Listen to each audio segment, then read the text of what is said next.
The Crows got out to an excellent start, 5 goals up at the first break and 6 up at the main break, but the Bombers have been here before and staged another terrific second half comeback, storming home with a 6-goal final term and an 11-point victory, 12-12-84 to 10-13-73. Their first win at AAMI Stadium since round 1, 2007.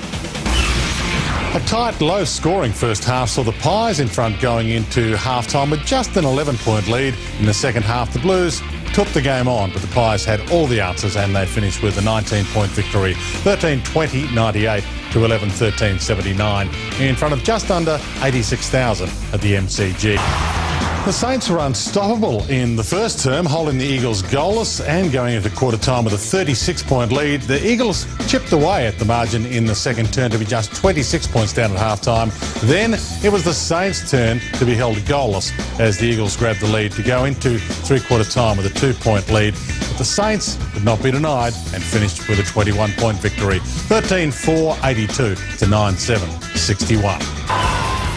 After going into quarter time with a 24-point lead, the Demons looked the goods, but Port's pressure improved and they reduced the margin to 20 by the main break. However, a 5-goal burst in the third put the game firmly in Melbourne's control. And though Port mounted a small challenge, time was against them. The Demons getting their 7th win for the season with a 21-point victory, 17-11-113 to 14. An 8-point lead at quarter time looked promising for the Lions and they didn't fall away. A tight quarter finished in Geelong's favour by just 2 points. The teams traded goals in the third and an upset looked like a possibility as the Lions went into the final break with a 3-point lead.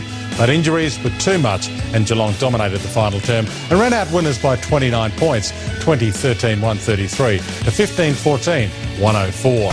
A terrific match. The Bulldogs got the upper hand early with a 2-goal lead at quarter time, but the Roos responded, kicking 8 goals to 2 in the second and going into the main break with a handy 27-point lead.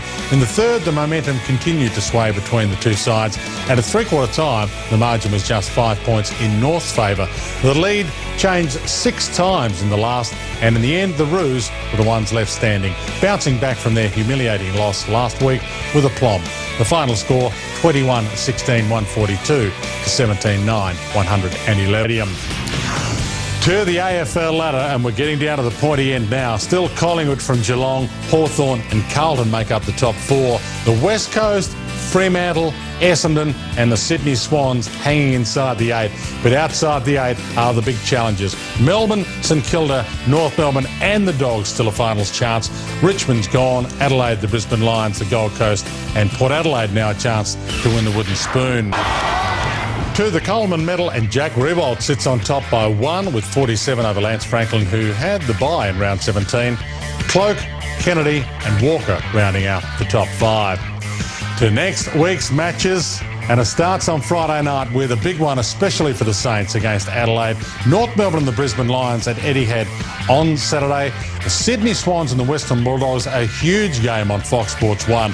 And the Gold Coast up against it, even though they're home against Collingwood on Fox Sports on Saturday night. Essendon and Carlton meet at the MCG. And on Sunday, massive double-header. Geelong and Richmond, that's from Etihad, even though it's a Geelong home game. Melbourne and Hawthorn from the MCG. And on Fox Sports, to finish it all off, Fremantle and the West Coast in the Derby from Patterson Stadium. Port Adelaide has the